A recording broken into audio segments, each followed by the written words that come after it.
to how to improve science performance through strategic note-taking.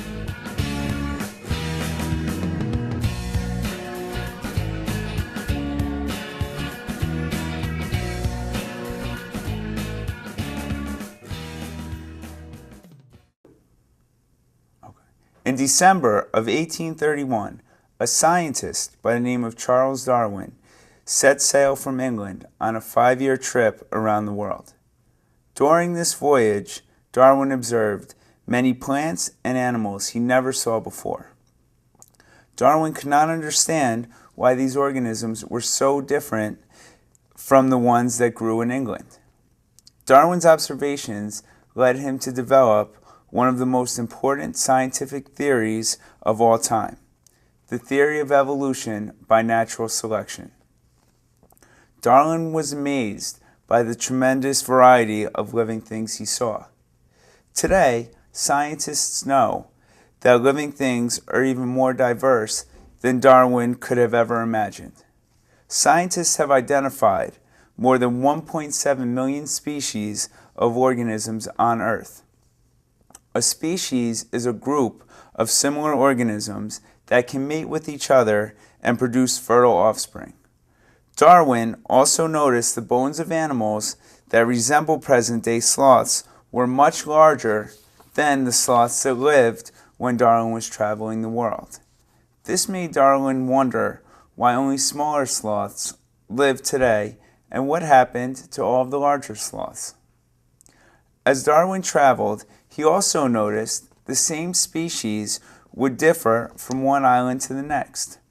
Darwin noticed many small differences, such as iguanas with smaller claws that allowed for tree climbing, or birds on islands that were able to fly.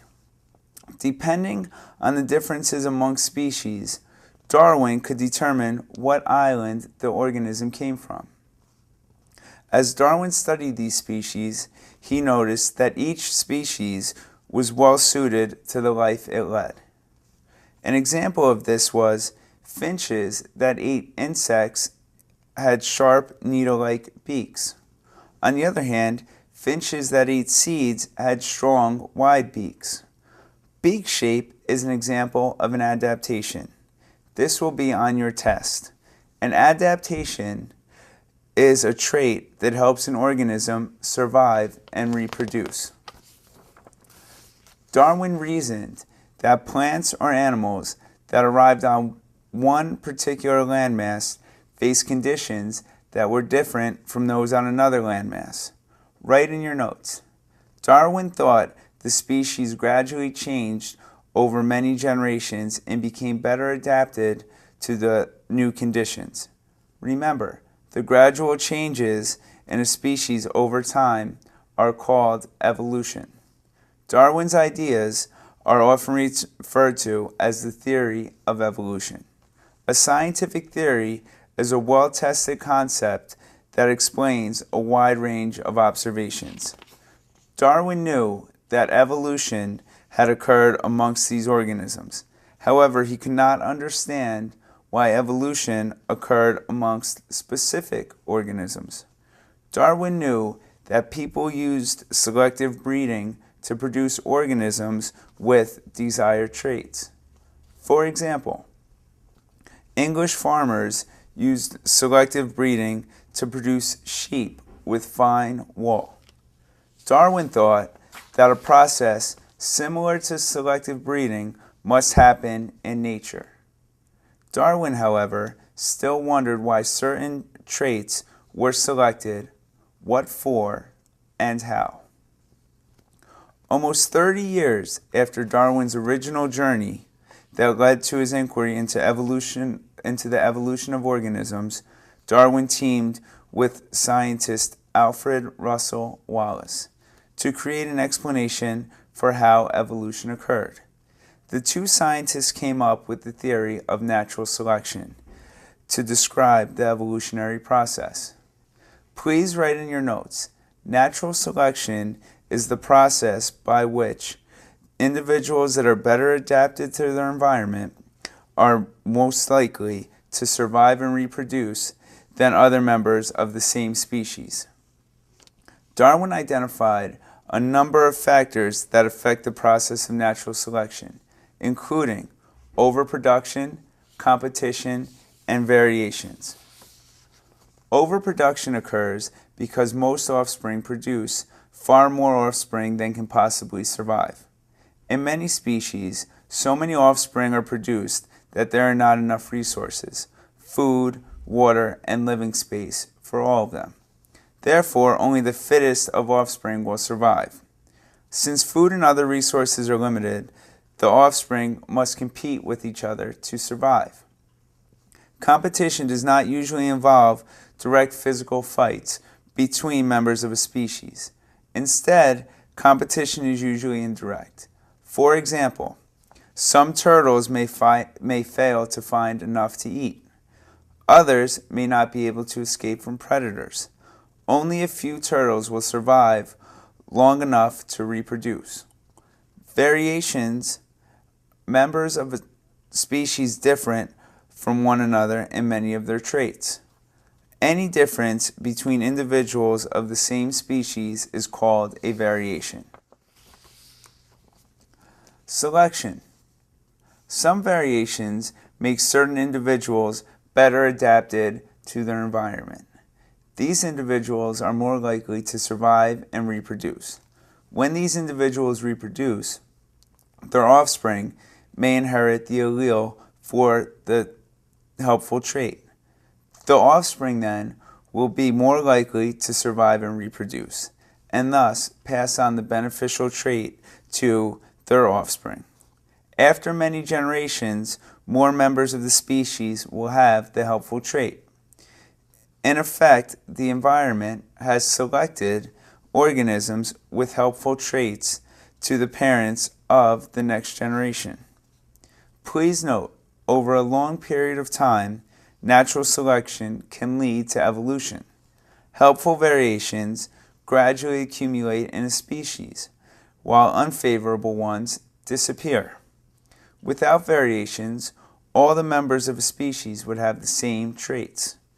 Evolution by natural selection would not occur because all individuals would have an equal chance of surviving and reproducing. Variations can result from mutations in genes or from the shuffling of alleles during meiosis. Darwin's theory of evolution by natural selection explains how variations can lead to a change in a species.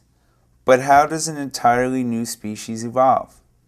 Since Darwin's time, scientists have come to understand that geographic isolation is one of the many ways that new species form. Isolation occurs when some members of a species become cut off from the rest of the species. Sometimes a group is separated from the rest of its species by a river, volcano, or mountain range. Once a group becomes isolated, members of the isolated group can no longer mate with members of the rest of the species. A new species can form when a group of individuals remains separated from the rest of its species long enough to evolve different traits. Continental drift was the greatest example of isolation, as the supercontinent Pangaea separated. As species eventually are downsized and can no longer reproduce, they become extinct. A species is extinct if no members of that species are still alive. Most of what scientists know of extinct species is based off of their fossils. Scientists use fossils of bones and teeth to build models of extinct animals. Fossil footprints provide clues about how fast an animal could move and how tall it was. The fossil record also provides clues about how and when new groups of organisms evolved. The first animals appeared in the seas about 540 million years ago. These animals included worms, sponges, and other invertebrates.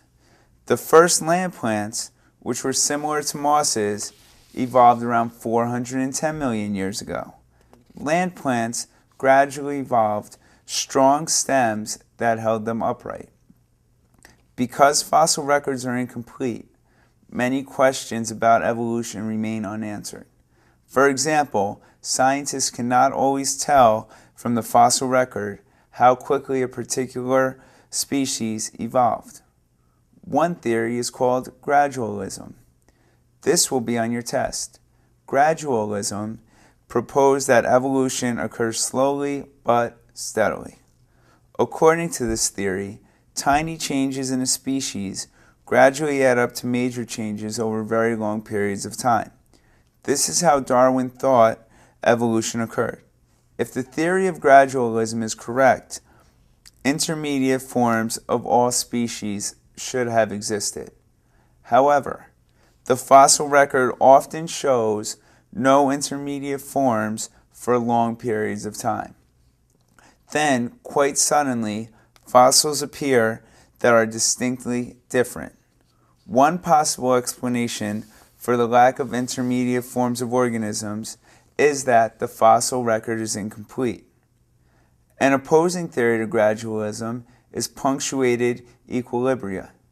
The theory of punctuated equilibria states that species evolve during short periods of rapid change.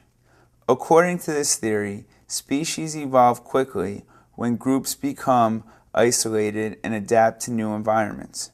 Today, most scientists believe that evolution can occur gradually at some times and fairly rapidly at others.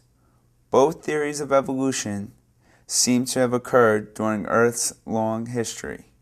Regardless of how evolution has and does happen, all species have become more sophisticated since Earth's creation due to evolution.